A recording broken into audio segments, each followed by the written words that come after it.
जितने आस्था चैनल पर कथा सुन रहे हो, जितने फेसबुक और यूट्यूब पर सुन रहे हो, बहुत सावधानी से सुनना। जब जीवन में कहीं समस्या खड़ी हो जाए, कहीं बहुत विकट समस्या है और कोई हल ना मिल रहा हो जाता है जीवन में, कोई घड़ी ऐसी आके खड़ी हो जाती है जहाँ पर हमको सोचने के लिए भी समय नहीं है। तब शिव महापुराण की कथा वर्णन करती है, शुक्रवार के दिन अगर शंकर के मंदिर में जल चढ़ाया जाए तो नारी का अखंड सौभाग्य होता है। शिव कथा कहती है, नारी की जिंदगी में जब कोई विषम परिस्थिति आ जाती है, एक नारी शुक्रवार के दिन बेलपत्री के वृक्ष के नीचे बैठकर घृत का दिया लगाकर शरीर में जो रोग है उसका स्मरण कर कर शंकर जी से विनय कर कर, हे भोलेनाथ, आपने शुक्र देवता को संजीवनी मंत्र दिया है, तो क्या आप मेरे को वो मंत्र प्रदान नहीं करोगे? मेरे रोग, मेरी बीमारी, मेरे दुख को आप नहीं हरोगे? शिव से कहो, ये शरीर आपने दिया है और भजन करने के लिए दिया है, स्मरण करने के लिए दिया है, कीर्तन करने के लिए दिया है, तो संभालोगे भी आप। और बेलपत्री की ओर मुख कर कर घी का दिया लगाकर महामृत्युंजय मंत्र का स्मरण कर लेने पर धीरे धीरे धीरे धीरे धीरे धीरे वो रोग समाप्ति की ओर आता चले जाता है। ये तुमरू का नाम कोई साधारण नाम नहीं है। पंच बेलपत्र, पंच पुष्प, पंच दुर्वा और पंच पात्र जल,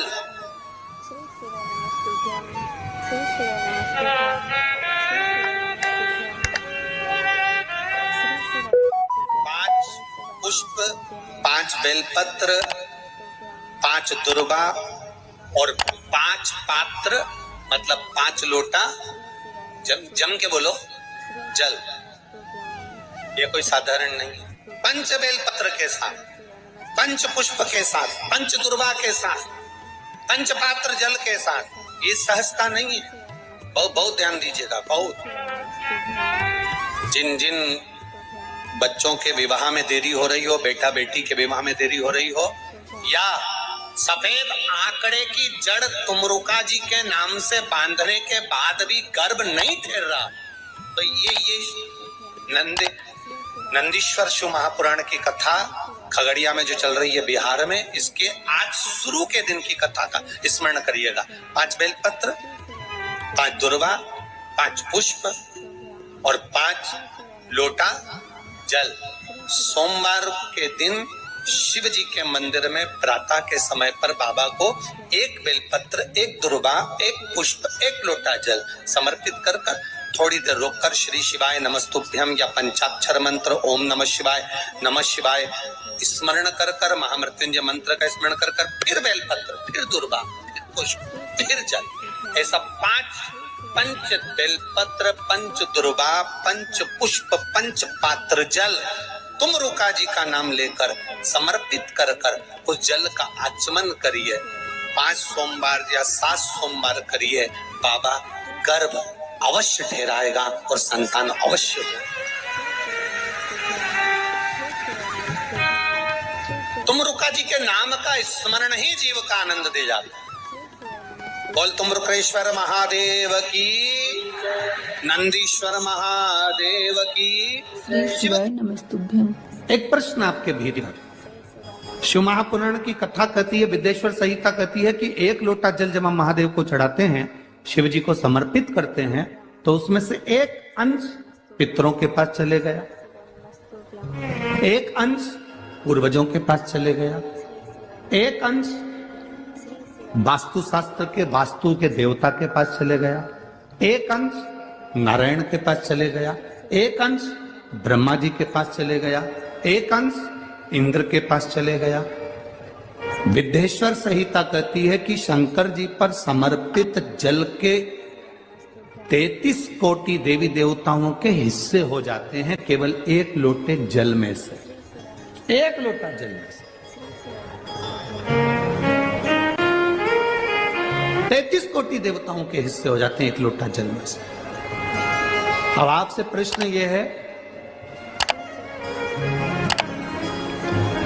जब से शिव महापुराण की कथा टीवी पर चालू हुई, जब से शिव महापुराण की कथा भारत के लोगों ने, विश्व के लोगों ने सुनना प्रारंभ करा, जब से शिव महापुराण की कथा लोग श्रवण करना प्रारंभ करे, सुनना प्रारंभ करे, तब से आज तक और उसके पहले का समय निकाल कर देखना। पहले जब आप किसी को पत्रिका दिखाते थे, हाथ दिखाते थे, तो लोग कहते थे कि पितृदोष है। बोलते थे कि नहीं बोलते थे? लोग कहते थे वास्तु दोष है, लोग कहते थे काल सर्प दोष है, इसका पूजन कराओ, पितृदोष का पूजन कराओ, काल सर्प दोष का पूजन कराओ, वास्तु दोष को सही कराओ। जब से शंकर को तुमने एक लोटा जल चढ़ाना प्रारंभ करा और दुनिया के लोगों ने शिव को मानना प्रारंभ करा, उसके बाद तुमने बहुत कम मात्रा में सुना होगा कि कोई कहता होगा कि पितृदोष है, कि वास्तु दोष है, कि काल सर्प दोष है।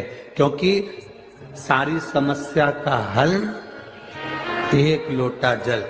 जब हम शिव जी को जल चढ़ाते हैं तो हमारा पितृदोष, हमारा वास्तु दोष, हमारा काल सर्प दोष, ये सब शिव मंदिर में चढ़ी हुई बिलपत्र आप अगर उठाकर ला रहे हो, निर्माल्य उठाकर ला रहे हो, तो शंकर भगवान से बेलपत्र लाते समय आपको उठाने से पहले शिव जी के सामने हाथ जोड़कर, हाथ पसार कर कहना पड़ेगा, बाबा मुझे ये